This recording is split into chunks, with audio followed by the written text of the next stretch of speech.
22년 10월 학평 14번 최고차항 계수가 1인 3차함수 fx니까 이런 거 아니면 이렇게 생겼는데 얘는 식으로 표현하면 이렇게 t에 대하여 실수 t 그럼 상수 x에 대한 방정식 x 변수 방정식이라고까지 줬으니 방정식 hx라고 놓을 텐데 이거래요.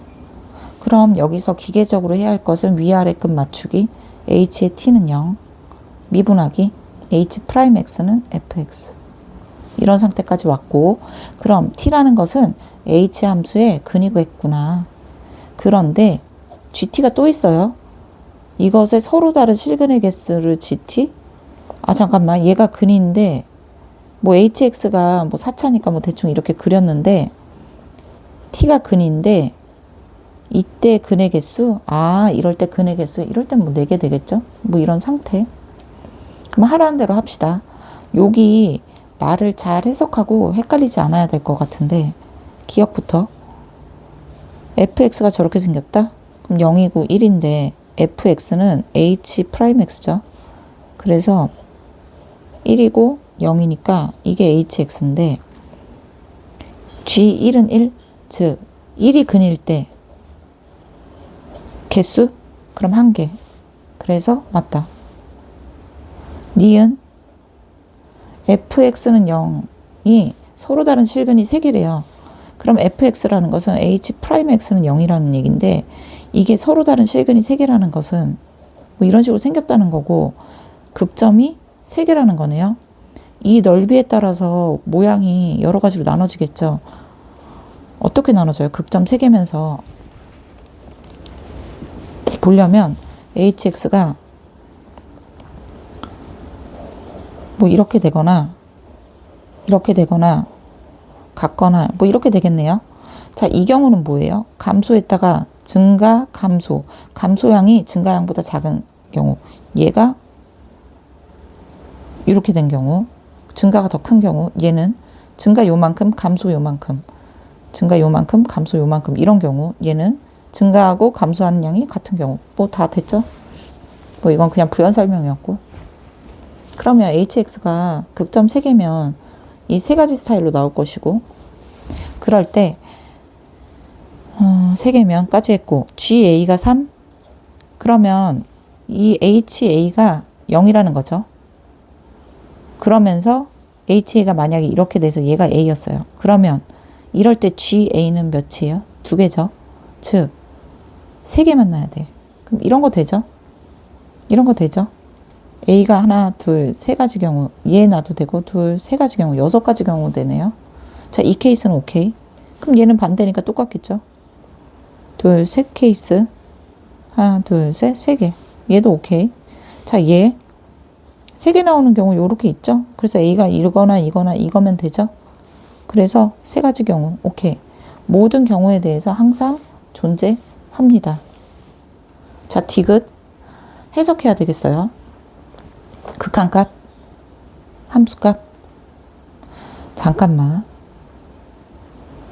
이게 지금 봅시다. g의 b. 얘가 함수값이거든요. 그러니까 g의 b. b가 b가 0일 때 실근의 개수예요.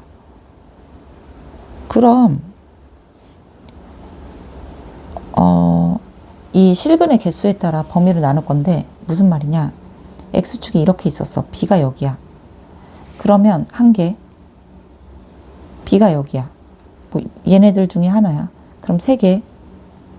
얘네들 중에 하나야. 그럼 3개. 뭐 이런 식이죠. 이거 나눠서 기준으로 하려고. 얘는 확실하게 구할 수 있으니까. 자, 첫 번째부터 봅시다. 아래서부터 쭉 올라갈게요. 자, 이렇게 됐어요. 그럼 여기가 1개죠. 그럼 이 근처에서 b보다 작은 x값 넣고 b보다 약간 큰 거 넣어도 극한값이 좌극한 2, 우극한 2, 즉 극한값은 2가 나와요. 그래서 3이네요. 이 경우에는. 안 되죠. 그럼 이 중간값 한번 볼까요? 자, 중간에 있다고 해볼게요. b가 뭐 이런 데 있었어. 그럼 b보다 약간 작은 거 2점에서 만나고 b보다 약간 큰 거에서 2점에서 만나죠. 그러니까 극한값은 2, 함수값은 2 더하면 4. 자, 이제 이렇게까지 왔어요.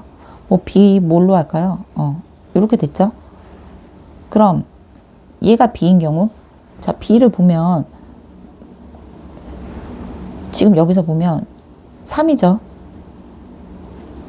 여기서는 4, 여기서 4 안 돼요. 그 다음 얘는 똑같은 경우죠. 얘가 3인데 약간 작은 값 넣었더니 2, 약간 큰 값 넣었더니 4. 이건 아예 극한값이 존재하지 않고, 그 다음 얘를 넣으면 얘가 3이죠. 약간 B보다 작은 값 넣으면 4, 약간 큰 값 넣으면 4, 극한값이 4. 그래서 4 더하기 3 해서 7이에요. 그래서 안 돼요. 자, 이제 여기 사이로 가자. 그럼 하나, 둘, 셋, 4개죠. 기본적으로 4개고, 4고, 2개가 나와야 돼요. 살짝 올라가도 4개, 살짝 내려가, 살짝 우극한도 4개. 이 경우에도 좌극한 4개, 우극한 4개. 이 경우도. 그래서 안 돼요. 그 다음 이거 극점. 말을 많이 해서 그렇지 그냥 풀면은 금방 해요. 자, 이런 경우 여기에 만약 B가 있으면 3이고, 이거보다 살짝 작은 거 넣으면 좌극한 2, 살짝 큰 거 넣으면 우극한 4. 그래서 이 경우 아예 극한값 없고, 얘는 극한값 자체가 4, 함수값은 3. 그래서 안 되고, 얘는 함수값 3, 극한값 달라지죠, 개수가. 그래서 극한값 없고, 모든 거 다 조사했는데, 그 다음 더 클 때를 보면 당연히 얘가 B라고 치면 함수값 2, 극한값 2, 그래서 4. 그래서 안 돼요. 그럼 이 경우 안 돼요. 그럼 이 경우도 같은 경우죠. 대칭만 한 거니까 이 경우도 안 되는 거죠. 이 경우에서 되는지 봐야 돼요. 자, 기준을 이렇게 나눌게요. 예를 들어 B가 여기였으면 좌극한 4, 우극한 4, 따라서 2 더하기 4 되네요. 자, 중간에 왔어요. 뭐 이런 데 B가 있었다고 할게요. 그럼 4고, 좌극한 4, 우극한 4. 그래서 합이 8이 되고, 여기 왔다고 하면 3이죠. 여기하고 여기라면 좌우극한 개수가 2하고 4니까 극한값이 없으니까 얘를 생각하면 좌우극한이 모두 4죠. 그래 7이 나와요. 그럼 이 경우인데 따라서 0하고 3분이래요. 아, 됐어요. 자, hx가 이렇죠. 그렇다는 말은 뭐야? 대칭이고 2분의 3이고 fx 구할 수 있겠죠? 자, fx는 어떻게 된 거예요? 여기가 0이고 2분의 3이고 3이라는 뜻이죠. 같은 거니까. 따라서 fx는 최고차 함계수가 1이니까 이거고 f에 4 집어넣으면 10. 그래서 아니다.